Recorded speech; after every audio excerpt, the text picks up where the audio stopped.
Graça e paz, irmãos. Vamos abrir a palavra do Senhor. 2 Samuel, capítulo 9. Grande alegria poder estar aqui mais uma vez, cultuando ao Senhor com os irmãos, essa igreja que nós nos sentimos tão acolhidos e que, quando estamos de férias aqui, serve como um refúgio para nós. Deus continue abençoando poderosamente a vida da igreja. 2 Samuel, capítulo 9, assim diz a palavra do nosso Deus. Um dia Davi perguntou: será que resta ainda alguém da família de Saul, para que eu use de bondade para com ele por amor de Jonatas? Havia um servo na casa de Saul, cujo nome era Ziba. Chamaram-no pedindo que viesse falar com Davi. O rei perguntou: você é Ziba? Ele respondeu: sou eu mesmo, seu servo. Então Davi perguntou: existe mais alguém da família de Saul, para que eu use da bondade de Deus para com ele? Ziba respondeu: ainda existe um filho de Jonatas, aleijado de ambos os pés. Então o rei perguntou: e onde está ele? Ziba respondeu: ele está na casa de Maquir, filho de Amiel, em Lodebar. Então o rei Davi mandou trazê-lo de Lodebar, da casa de Maquir, filho de Amiel. Quando Mefibosete, filho de Jonatas, filho de Saul, chegou diante de Davi, inclinou-se, prostrando-se com o rosto em terra. Davi disse: Mefibosete. Ele respondeu: aqui estou, às suas ordens. Então Davi lhe disse: não tenha medo, porque serei bondoso com você por causa de Jonatas, seu pai.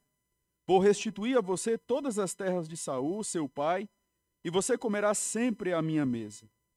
Então Mefibosete se inclinou e disse: quem é este seu servo, para que o meu senhor tenha olhado para um cão morto como eu? Então Davi chamou Ziba, servo de Saul, e lhe disse: tudo o que pertencia a Saul e toda a casa dele eu dei ao neto de seu senhor.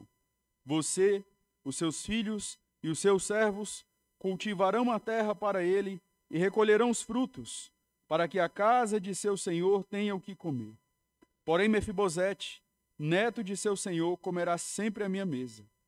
Ziba tinha 15 filhos e 20 servos. Ziba disse ao rei: farei tudo o que o rei, meu senhor, ordena a este seu servo. E assim Mefibosete passou a comer à mesa de Davi, como um dos filhos do rei. Mefibosete tinha um filho pequeno, chamado Mica. Todos os que moravam na casa de Ziba eram servos de Mefibosete. Mefibosete morava em Jerusalém, porque comia sempre à mesa do rei. Ele era coxo de ambos os pés. Vamos orar, meus queridos irmãos. Vamos pedir ao Senhor Deus que ilumine o nosso entendimento, para que possamos compreender a sua palavra. Deus eterno, Deus da aliança, Deus do pacto, nós te louvamos, Deus, porque o Senhor nos traz aqui, nessa manhã, para podermos dialogar pactualmente com o Senhor e sermos então lembrados acerca do propósito supremo da nossa existência. Sermos lembrados a respeito daquilo que há de errado conosco, mas ao mesmo tempo, Pai, sermos lembrados da provisão maravilhosa que nós temos na pessoa do Teu Filho. Nós te agradecemos, Deus, e suplicamos que o Senhor abra o nosso entendimento, abra o nosso coração, para que possamos entender redentoramente a Tua palavra. Nos ajuda, Pai, nos orienta, que o Teu Santo Espírito esteja pregando a Tua palavra aos nossos corações. É o que nós pedimos em nome de Jesus. Amém. Amém. Meus queridos irmãos, esse, sem dúvida, é um dos textos mais impressionantes do Antigo Testamento, e que fala a história de um homem aleijado, moribundo, um homem outrora esquecido, desprezado, mas que foi chamado pelo rei e que desfrutou de ricas bênçãos. E essa história, ela é impressionante não apenas por aquilo que nós temos aqui diante de nós, mas pelo apontamento que essa história faz para um rei muito maior, que é o nosso Redentor, o Senhor Jesus Cristo. Então, eu quero explicar o texto nessa manhã, e após estas explicações, nós veremos como esse texto, ele revela Cristo para nós. Mas antes eu quero voltar alguns anos com você. E nós vemos inicialmente que o Senhor, ele instituiu Saul como rei de Israel. Nós sabemos que Saul não foi um rei justo. Saul foi um rei ímpio, que em muitos momentos ele desobedeceu ao Senhor. Ele não queria cumprir a vontade revelada do nosso Deus, pelo que o nosso Deus, então, desprezou Saul e instituiu Davi como rei no lugar de Saul. Nós vemos isso lá em 1 Samuel, capítulo 16, versículo 12 e o versículo 13. Samuel se dirige à casa de Jessé, e lá, depois de passar todos os irmãos de Davi, pela providência de Deus, ele se depara com Davi, e o Senhor então ordena a Samuel que institua Davi como rei de Israel. Algum tempo se passa e nós percebemos que a relação entre Davi e Saul não era uma relação boa. Em muitos momentos nós percebemos Saul, melhor dizendo, empreendendo perseguições a Davi no intuito de matá-lo. E é nesse contexto turbulento dessa relação que uma amizade muito bonita ela é firmada entre Davi e Jonatas. E nesse contexto de amizade, eles firmam um pacto, eles firmam uma aliança que vai ser o pano de fundo do texto que nós acabamos de ler, de 2 Samuel, capítulo 9. Esse pacto está registrado lá em 1 Samuel, capítulo 20, versículo 14 ao verso 17. Eu vou ler porque ele é importante para nós como pano de fundo. Se eu então ainda viver, porventura não usarás para comigo da bondade do Senhor, para que não morra? Nem tampouco cortarás jamais da minha casa a tua bondade, nem ainda quando o Senhor desarraigar da terra todos os inimigos de Davi. Assim fez Jonatas, a aliança com a casa de Davi, dizendo: vingue o Senhor os inimigos de Davi. Jonatas fez jurar a Davi de novo, pelo amor que este lhe tinha, porque Jonatas o amava com todo o amor da sua alma. Os anos se passam e em meio a um confronto, nós vemos o relato da morte de Saul e alguns de seus filhos, dentre eles Jonatas. Isbosete, que era comandante da guarda de Saul, instaura então, Abner, que era comandante da guarda de Saul, instaura Isbosete como rei das tribos do norte, e Davi é aclamado como rei de Judá. E uma longa batalha civil, ela acontece aí ao longo de alguns anos, culminando aí com a vitória de Davi. E agora, num contexto de paz, num contexto de tranquilidade, Davi então faz essa pergunta. Alguns comentaristas sugerem que do pacto que ele fez com Jonatas até esse momento da história em que ele então faz essa pergunta: resta ainda porventura alguém da casa de Saul para que use eu de bondade para com ele por amor de Jonatas? Você tem aí um período mais ou menos de 15 a 17 anos. Diante dessa breve introdução, eu convido você nessa manhã a pensar comigo sobre o tema Aliança do Rei e suas bênçãos sobre o seu povo. Nós vamos explicar inicialmente o texto e depois nós vamos buscar entender como esse texto revela Cristo para nós. Em primeiro lugar, nós percebemos aí Davi cumprindo a sua promessa na aliança com Jonatas. Olhe, por favor, mais uma vez o versículo 1. A palavra de Deus diz: disse Davi: resta ainda, porventura, alguém da casa de Saul, para que use eu de bondade para com ele, por amor de Jonatas. E aí no versículo 3, nós vemos: disse-lhe o rei: não há ainda alguém da casa de Saul, para que use eu da bondade de Deus para com ele. É interessante que após alguns anos de que essa aliança ela foi firmada, esse pacto foi firmado, nós percebemos aqui Davi então se lembrando. Ele poderia de repente não cumprir a sua parte, não que Davi estivesse certo, mas porque era comum quando um rei ele assumia o trono de um inimigo, ele mandava matar toda a linhagem do rei inimigo, daquele que estava no trono anteriormente. De modo que, socialmente falando, Davi não era obrigado a exercer essa bondade sobre alguém da casa de Saul, porque o normal seria ele mandar matar todo mundo. Mas Davi se lembrava. O Senhor sabia desse pacto. E então ele chama alguém, ele faz a pergunta: será que ainda há alguém da família de Saul para que eu use de bondade para com ele por amor de Jonatas? Nós vemos aí no versículo 3 ele falando para que eu use da bondade de Deus para com ele. A palavra bondade é a palavra hesed, que significa amor pactual, amor leal. A NVI, por exemplo, ela chega a traduzir esse termo como lealdade. Você tem, por exemplo, aí, resta ainda alguém da família de Saul a quem eu possa mostrar lealdade por causa da minha amizade com Jonatas, ou da lealdade de Deus. Então nós vemos aqui Davi cumprindo esse acordo. A pergunta de Davi, ela não nasce de uma maneira aleatória, ela não nasce por um impulso do seu coração, mas por um pacto que ele havia firmado em anos anteriores. E aí você tem, então, Ziba, e a resposta de Ziba, que é um servo antigo da casa de Saul, a resposta de Ziba ela é curiosa.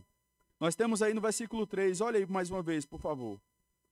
Então Ziba respondeu ao rei: ainda há um filho de Jonatas, aleijado de ambos os pés.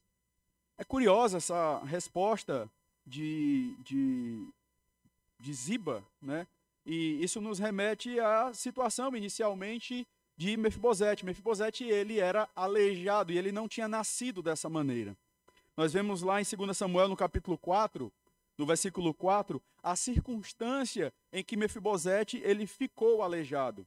Você lembra que eu mencionei o fato de que numa batalha Saul e Jonatas morreram.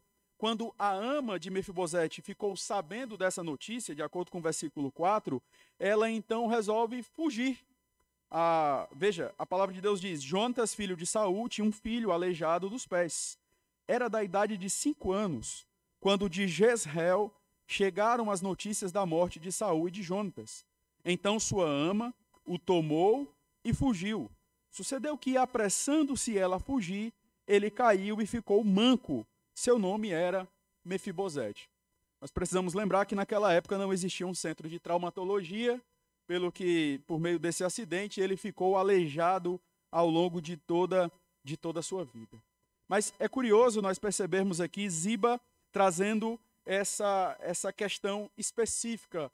Sim, resta alguém e ele é aleijado. Alguns sugerem que Ziba provavelmente estava ali agindo com desprezo, como que dizendo para Davi: olha, resta sim alguém, ele é aleijado, e com isso eu quero dizer, ele não vai contribuir em nada para o seu reino. Ele não vai contribuir politicamente, ele não vai contribuir economicamente. E não é difícil de nós admitirmos essa possibilidade, tendo em vista que mais para frente, no capítulo 16, no versículo 3 e versículo 4, nós percebemos Ziba enganando Davi no intuito de prejudicar Mefibosete. Outras pessoas vão sugerir que Ziba ele faz essa afirmação levando em consideração que Mefibosete não era alguém que representaria ali uma ameaça ao império, ao reinado de Davi. Como você sabe, eu acabei de mencionar, quando um rei ele assumia o trono inimigo, ele mandava matar toda a linhagem. Era como se Ziba estivesse dizendo: olha, Davi, fique tranquilo, ele é aleijado de ambos os pés, ele não vai montar num cavalo para vir aqui e se insurgir contra o seu reino. Davi, então, insiste com a pergunta. No versículo 4, nós vemos Davi dizendo: e onde está? Perguntou-lhe o rei. Ziba lhe respondeu: está na casa de Maqui, filho de Amiel, em Lodebar. Lodebar significa lugar nenhum. Era um lugar desprezível, um lugar árido. Um lugar que provavelmente um construtor naqueles dias jamais pensaria em construir algo, um condomínio, algo que pudesse trazer algum dinheiro. Era um lugar que era evitado. E provavelmente Mefibosete estava ali escondido. E isso é bem possível porque quando Davi manda chamar Mefibosete, a conduta de Mefibosete diante de Davi é uma conduta de medo. Veja que Davi manda trazer Mefibosete. Quando ele fica sabendo da localização de Mefibosete, versículo 5 vai dizer: então mandou o rei Davi trazê-lo de Lodebar, da casa de Maqui, filho de Amiel. E Mefibosete, então, quando ele chega diante do rei, provavelmente ele chega ali, obviamente, com muito medo, porque ele de repente pensava: esse é o meu fim, eu vou morrer. E nós vemos aqui a resposta de Davi no versículo 7: não temas, porque usarei de bondade para contigo por amor de Jonatas, teu pai, e te restituirei todas as terras de Saul, seu pai, e tu comerás pão sempre à minha mesa. Você já parou para pensar o que poderia estar passando pela cabeça de Mefibosete naquele momento? Aqueles carros reais adentrando as ruas de Lodebar. Naquele momento ali, as pessoas procurando Mefibosete. E então Mefibosete é encontrado. De repente, naquele instante, ele pensou: acabou, já era. Tanto que quando ele chega na presença de Davi, a atitude de Davi diante de Mefibosete é uma atitude de alguém que está ali não para subjulgá-lo, mas para dar boas novas para Mefibosete. Não temas, Mefibosete. Eu vou usar de bondade para com você. E ali, naquele momento, eu acho que Mefibosete ele deve ter ficado um tanto maravilhado. Como assim? Porque, veja, Davi ele não apenas diz: olha, Mefibosete, eu não vou fazer nada com você. Davi ele vai dizer para Mefibosete: eu vou restituir todas as terras de Saul. E não satisfeito com isso, nós percebemos Davi dizendo: e tu comerás pão sempre à minha mesa. É interessante a atitude de Mefibosete diante dessa situação. Veja como Mefibosete ele se enxerga. Olha o versículo 8. Então se inclinou e disse: quem é teu servo, para teres olhado para um cão morto, tal como eu? Eu sou desprezível. Quem sou eu para receber tamanha bondade? Davi então chama Ziba e dá ordens a Ziba. Veja aí o versículo 9 até o versículo 11. Chamou Davi a Ziba, servo de Saul, e lhe disse: tudo que pertencia a Saul e toda a sua casa dei ao filho de teu senhor. Trabalhar-lhe-ás, pois, a terra, tu e teus filhos e teus servos, e recolherás os frutos, para que a casa de teu senhor tenha pão que coma. Porém, Mefibosete, filho de teu senhor, comerá pão sempre à minha mesa. Tinha Ziba 15 filhos e 20 servos.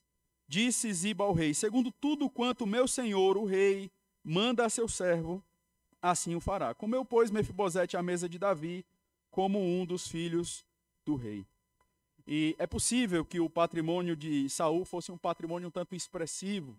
Se você levar em consideração, juntando com Ziba, nós temos aqui 36 pessoas trabalhando para Mefibosete. E o texto termina mostrando rapidamente algumas questões relativas a Mefibosete. Tinha Mefibosete um filho pequeno, cujo nome era Mica, versículo 12. Todos quantos moravam em casa de Ziba eram servos de Mefibosete. Morava Mefibosete em Jerusalém, porquanto comia sempre à mesa do rei. Ele era coxo de ambos os pés. Que história, hein?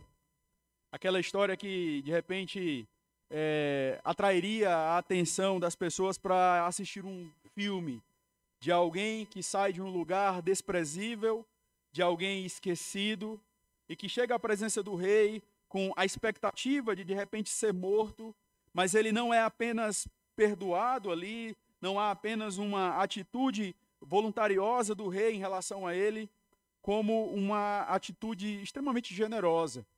Eu vou dar a você, eu vou prover para você. Tudo aquilo que era do seu avô será seu, e não apenas isso, você vai comer pão sempre à minha mesa. Essa história magnífica, meus queridos irmãos, ela serve como uma perfeita ilustração de uma história ainda maior, de um rei ainda melhor, que veio até nós e que agiu com extrema bondade sobre as nossas vidas. Porque, veja, o que Mefibosete está desfrutando aqui é fruto de uma aliança, é fruto de um pacto firmado em anos anteriores. Da mesma maneira, meus queridos irmãos, o que nós desfrutamos em Cristo Jesus é fruto de um pacto estabelecido desde toda a eternidade. O pacto redentivo, esse pacto estabelecido entre o Pai, o Filho e o Espírito Santo, trouxe ricas bênçãos sobre as nossas vidas. Nós estamos aqui hoje por conta de um pacto, de uma aliança inquebrável, cujo mediador é Cristo.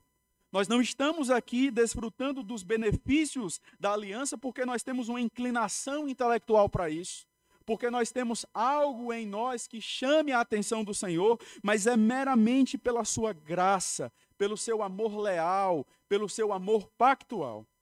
Então, diante disso, eu quero trazer aqui algumas bênçãos que esse pacto de Cristo trouxe para as nossas vidas.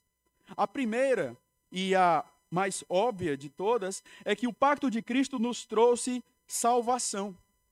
Veja que o pecado, ele nos aleijou. O pecado nos colocou numa condição desprezível. Eu acho interessante uma colocação de Thomas Watson falando sobre o pecado como uma doença da alma. Ele vai dizer que o pecado de Adão transformou o mundo que era um paraíso num grande hospital. O pecado nos aleijou, mas o Senhor Deus, pela sua graça e misericórdia, Ele manda nos chamar, ou melhor, Ele mesmo nos chama, Ele nos traz de um lugar desprezível. E agora diante do Rei, acreditando que nós merecemos a morte, o que nós ouvimos dos lábios do Rei é: não temas, porque eu usarei de bondade para contigo. É a mesma coisa que nós vemos na pessoa de Cristo.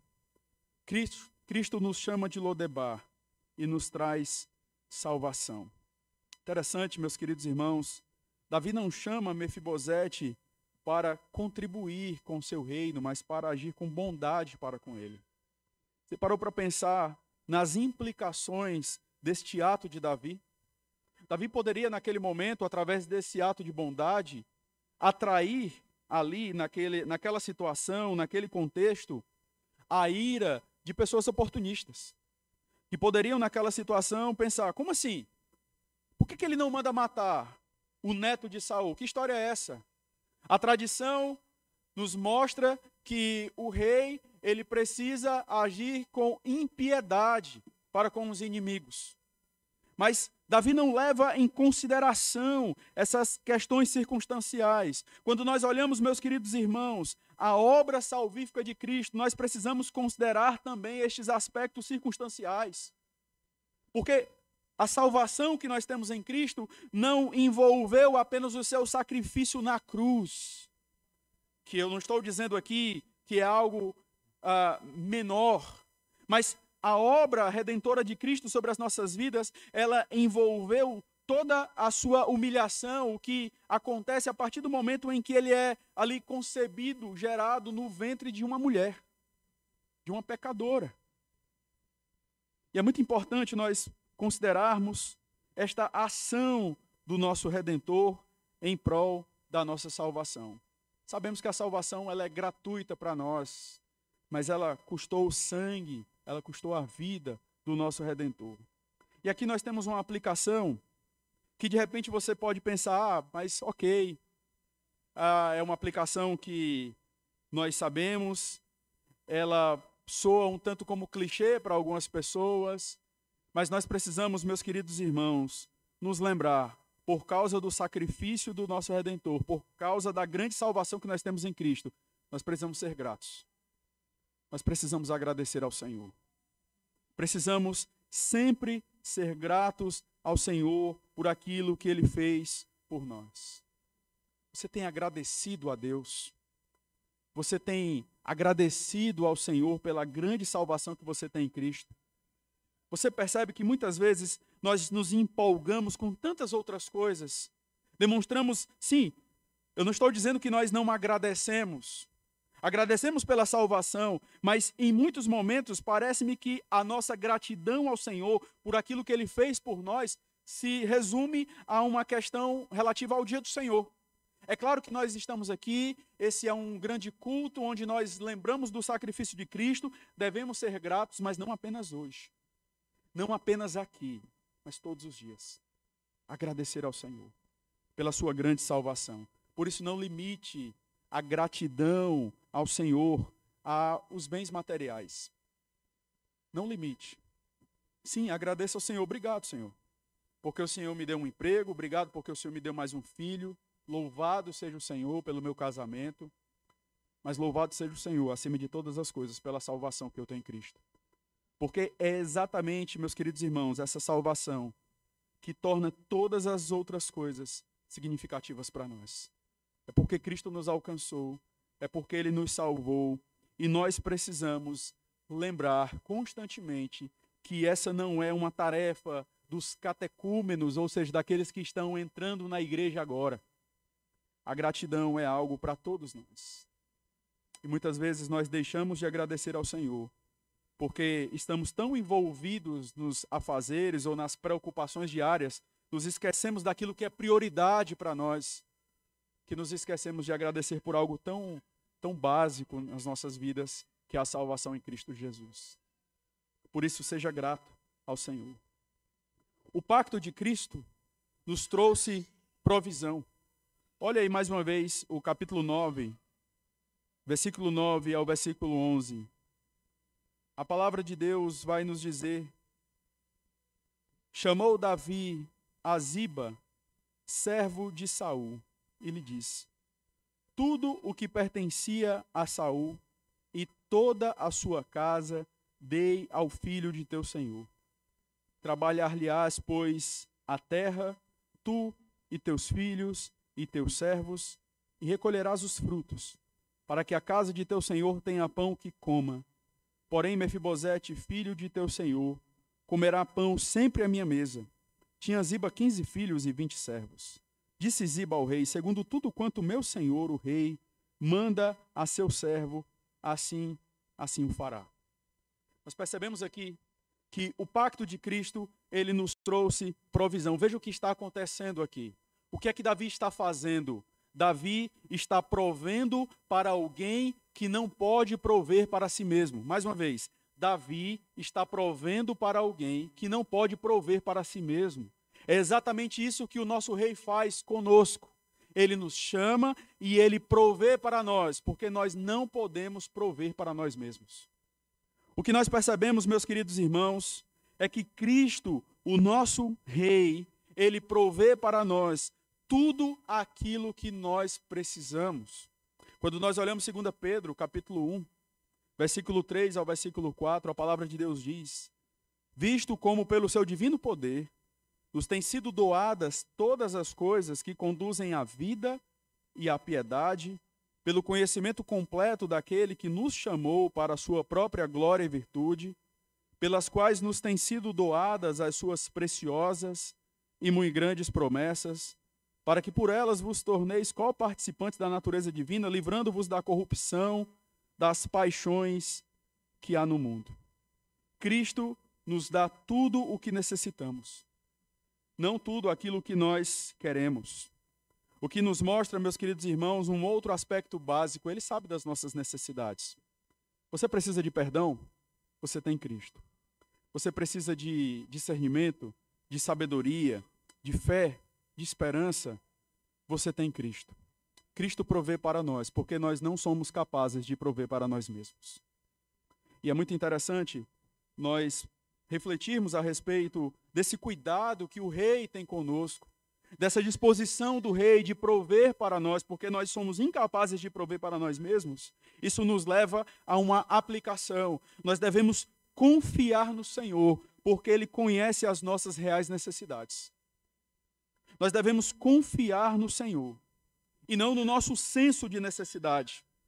Porque é exatamente por isso, por este auto-engano, nós estabelecemos muitas vezes uma lista de necessidades, que não são as necessidades que o rei, ele tem para nós, e vivemos em função dessa lista que nós estabelecemos, e que muitas vezes não reflete as prioridades estabelecidas por Deus em sua palavra, e é por isso que muitas vezes nos encontramos ansiosos, descontentes e desanimados. Porque pensamos: só serei feliz quando eu me casar. Só serei feliz quando eu tiver um filho. Só serei feliz quando eu estiver em determinado lugar. E não há nenhum problema de você desejar o casamento, não há nenhum problema de você desejar um filho, nenhum problema de você desejar uma melhoria profissional. O problema é quando nós colocamos nessas coisas o nosso senso de realização.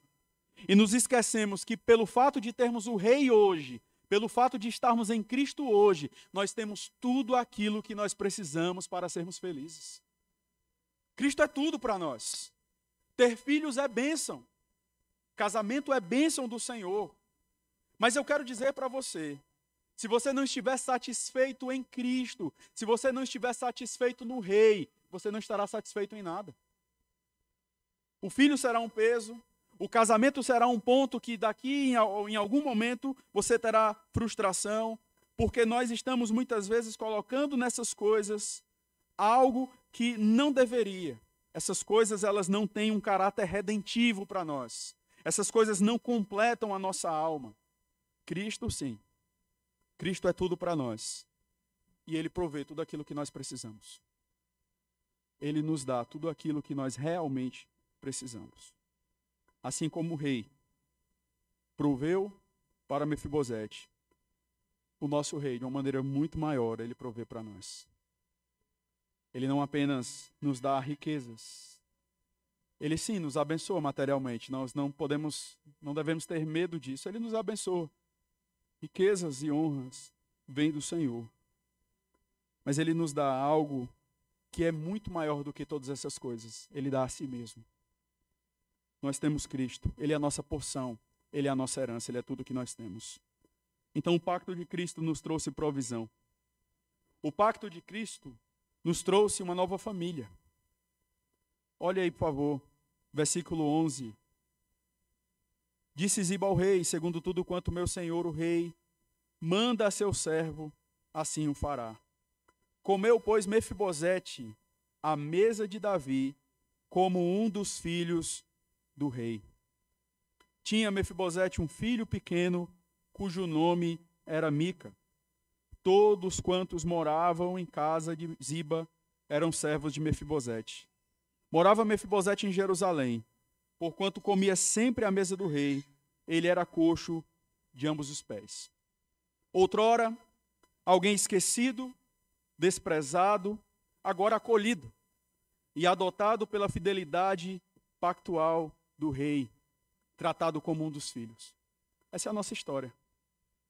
Hoje, pela graça maravilhosa de Cristo, pelo pacto maravilhoso do nosso Redentor, nós somos tratados como filhos.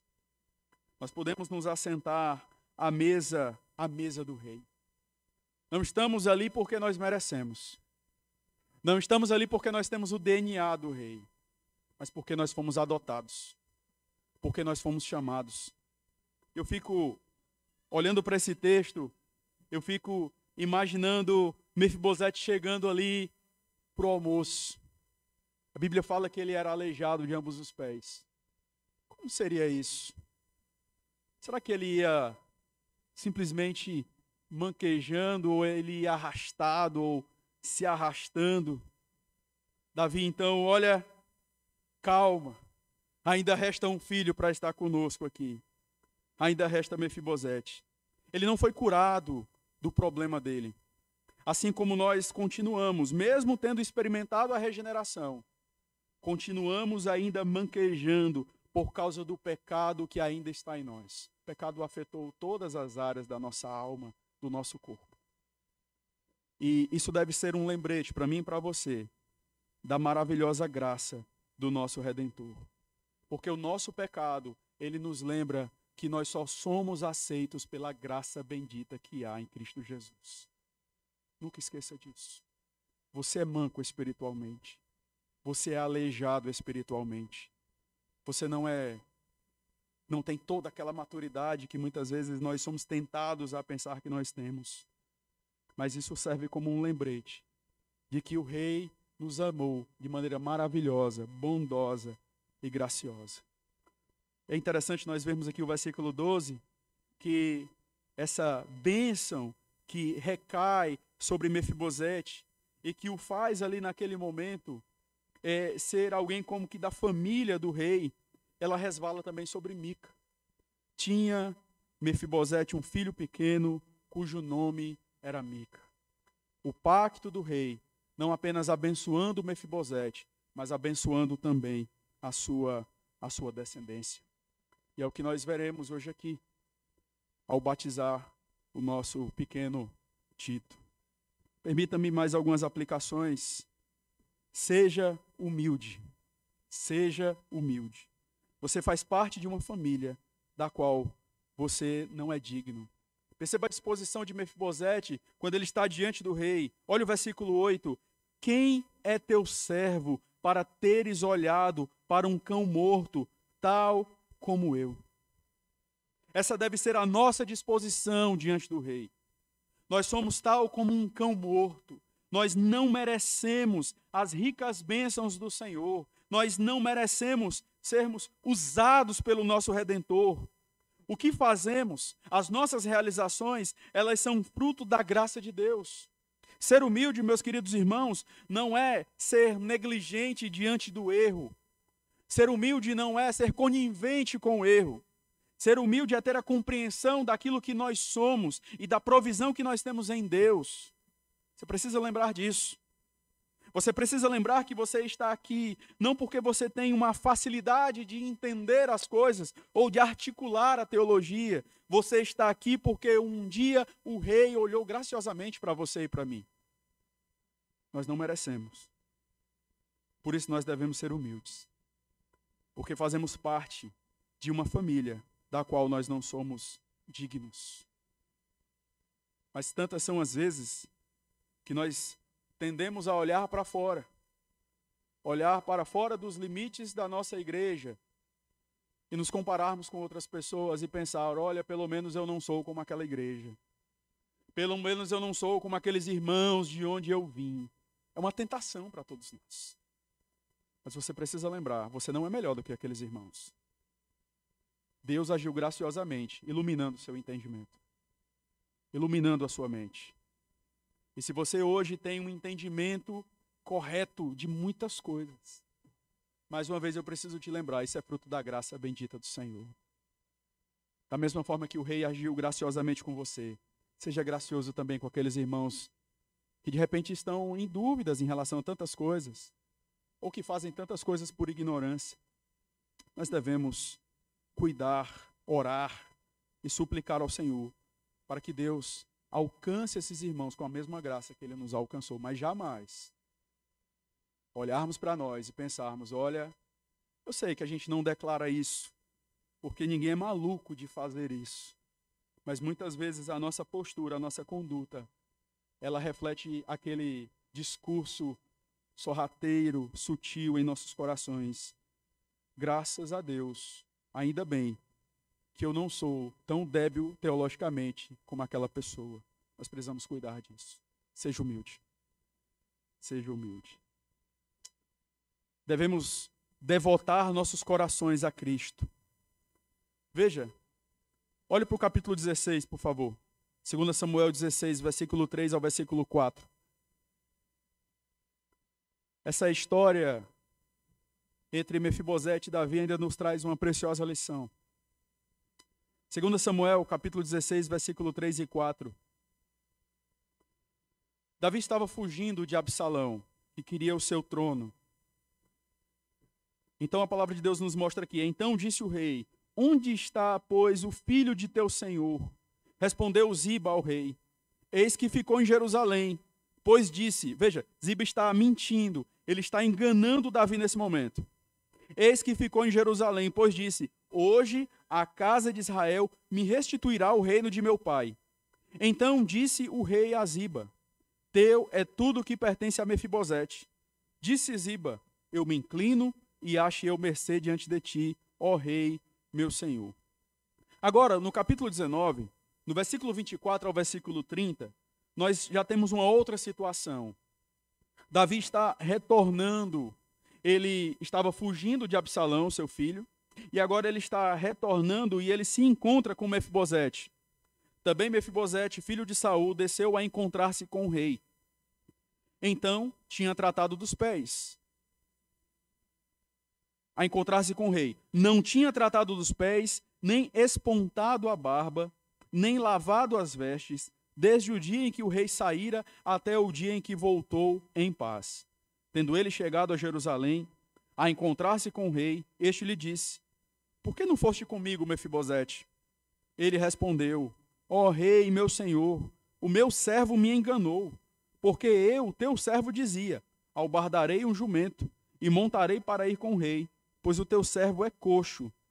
Demais disto, ele falsamente me acusou a mim, teu servo, diante do rei, meu senhor. Porém, o rei, meu senhor, é como um anjo de Deus. Faze, pois, o que melhor te parecer.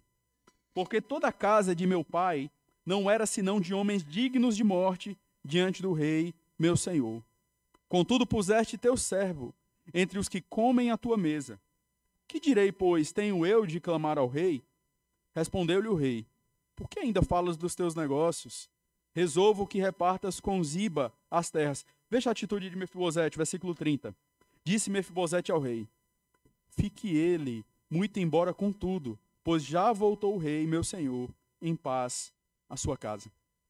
Perceba, eu não quero aqui trazer um sermão exemplarista no sentido de exaltar pessoas, mas é interessante, meus queridos irmãos, essa atitude de devoção de Mefibosete em relação ao rei, e que deve ser uma atitude de devoção nossa em relação ao nosso rei.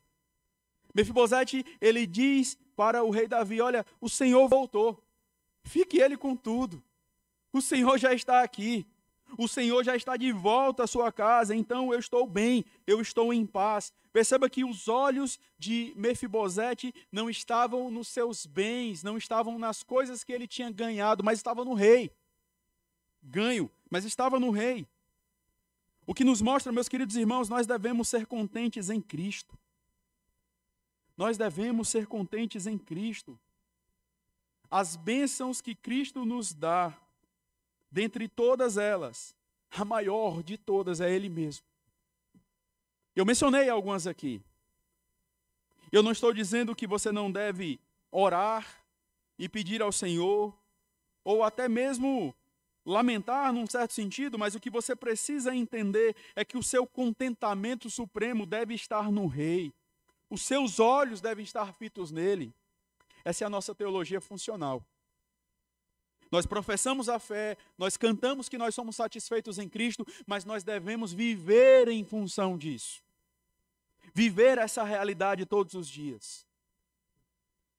E é interessante que essa realidade ela já é quebrada quando muitas vezes a gente planeja cuidadosamente algumas semanas, aquele dia que a gente vai se sentar diante da poltrona e a gente vai assistir a um determinado evento e de repente naquele momento o filho tem alguma coisa que demanda a sua atenção e você então se entristece ou muitas vezes age de maneira irada. O que nos mostra, meus queridos irmãos, que muitas vezes as circunstâncias elas nos fazem esquecer que nós devemos ser contentes em todos os momentos em Cristo Jesus.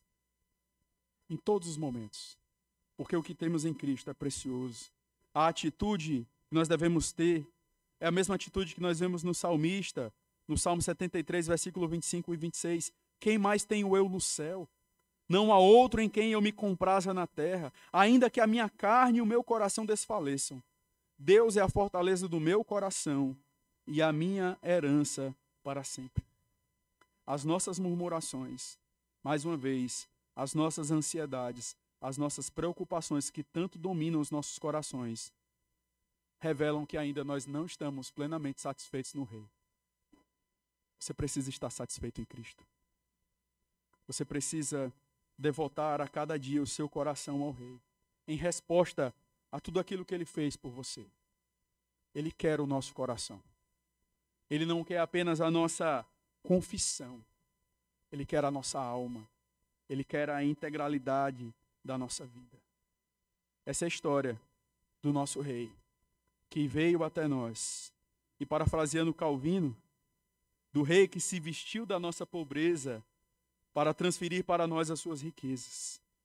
Do Rei que tomou sobre si a nossa fraqueza para nos fortalecer com seu poder.